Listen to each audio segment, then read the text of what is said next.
Hello and welcome. In this video, I'm going to show you how you can use this Excel sheet to develop your capacity plan and also perform the capacity allocation based on the different resources, different teams, different resource types like full-time consultant for different time of the year, also for different locations which these resources are allocated to. And also you can look at the total capacity based on the capex expenses as well as the opex expenditure, and you can see the total available capacity in terms of hours availability and how much you have allocated and what's the allocation cost. You can also look at the level of employees for each individual employees for each different skills type, so that you know if you are having excess capacity for a certain skill or limited capacity for a certain skill, so that you can determine which projects to take and which do not. Also, you have ability to see based on individual projects. So we'll see how you can utilize this Excel to perform the capacity allocation and also see the allocation based on the project and the individuals, how much hours you have allocated. And you can also see what was the project demand and what was the project allocation in total for each individual projects. So that way you have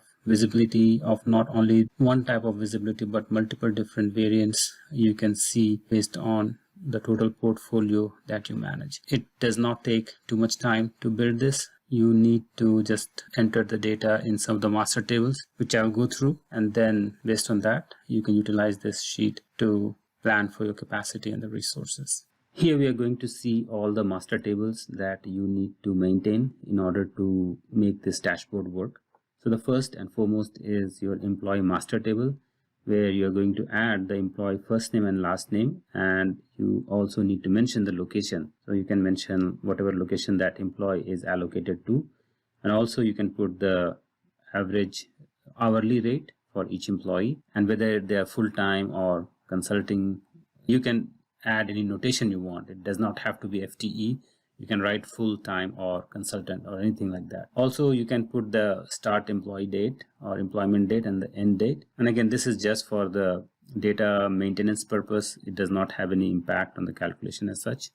Employee start and the end date. Also, you can maintain the name of the tracks or the teams or the groups you want to categorize your teams. And then this has to be unique for the employee ID. If you have an existing system that maintains a unique employee ID, you can use that, or you can just generate a random or a sequential number that has to be unique so that it does not interfere with any other record. So if it is not unique, then you will get an error with the dashboard. This is very important. The next is your project master table, where you are maintaining all the projects, and also you can mention the project code, which is your project number, and again this has to be a unique number. Similarly, the description, it's always good to have a description prefixed with the project code so that it's easier to identify and see that information. And also you can categorize your project into capex, opex. So right now there is only two categories here: capacity, capex based, and the operational based, opex based. And then you can enter the start and end dates here, and also put the progress, whether it's a status, whether it's in progress or pipeline, so that you get the summary of this in the dashboard, where we have seen that, okay, it shows the number of projects divided based on the capex, opex, and which status they are in. This is another table that needs to be maintained, and again, it does not take a lot. Once you have every data available, you can just come over here and add your project details and remove the data that you don't need. If you want to remove some of the data points, just go ahead and delete that particular line and make sure that the table remains intact. We should not have any extra value or an empty column. If it has an empty row over here, that's a problem. We need to just make sure that you just do not leave any empty spot here. All right, this is the project master table. Similarly, we have the capability to maintain skill masters, where we are giving an employee and assigning an employee skill. Right here, before doing that, you define your skills. Skill is relevant for your company, and then over here you just select the name of the person, and it shows the drop down of all the employees that you have defined previously. And as soon as you select, it will automatically capture the employee ID, and then you need to select, and this drop down will have all the skills that you have mentioned in this table. And then once you have selected the skill name, you have the skill ID, which automatically populates. Another aspect to this is one person is assumed to have just one skill.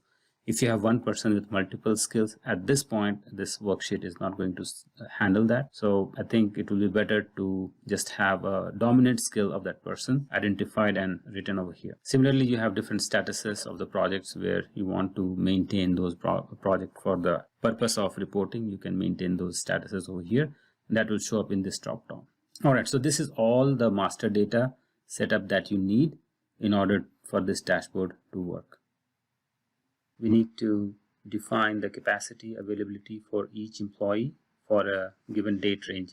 So in this case, for example, you have employee 1, availability starts from April 4th till May 31st. And each week that person has an availability of 25 hours every week. You can make it 40 hours or whatever is your work schedule. And what happens is when you put a start date and end date, it calculates for each week and assigns that number of hours for that week. So if 4/4 or April 4th is on Monday, then it will take that 25 hours for that week of starting 4/4.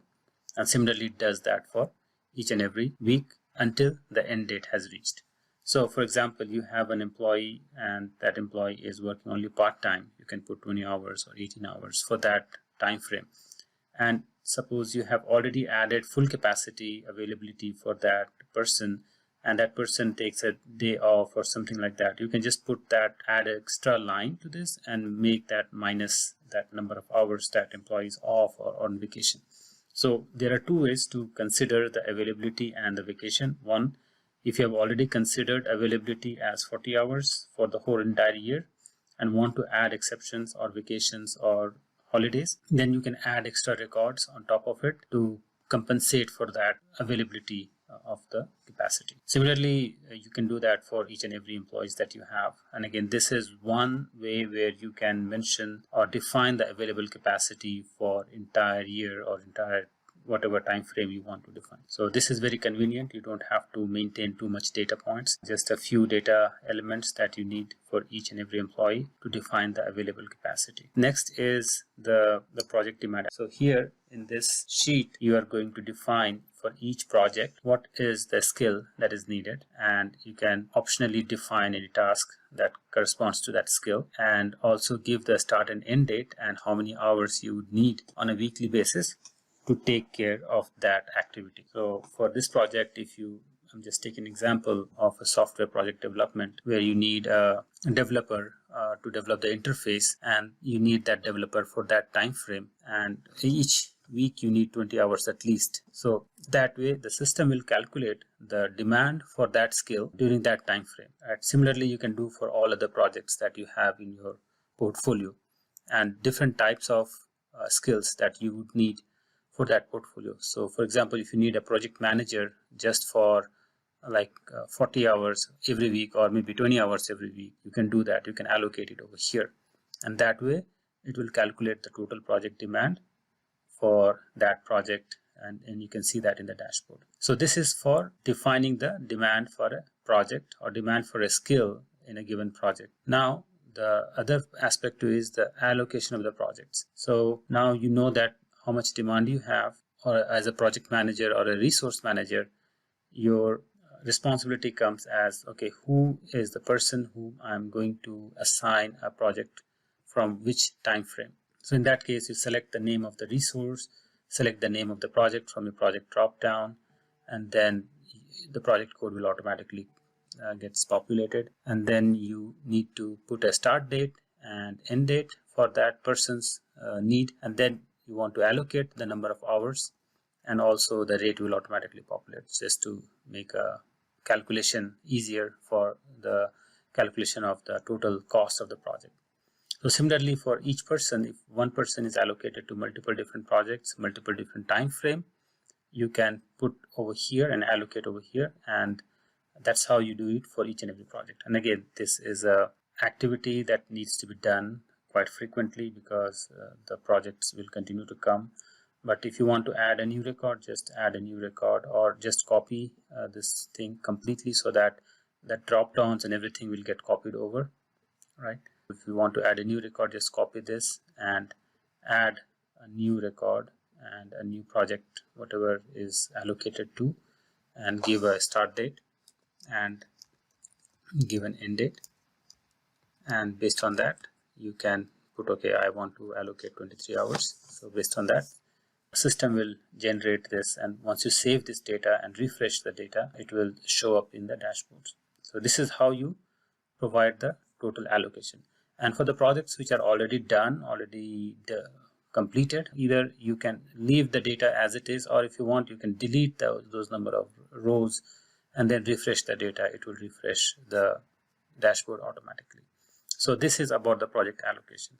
Now coming back to the capacity calendar, where if you want to see how are your resources allocated based on each, so you can see for each members, you can use this pivot table, or if you want, you can, and this is most likely linked with the number of filters that you choose.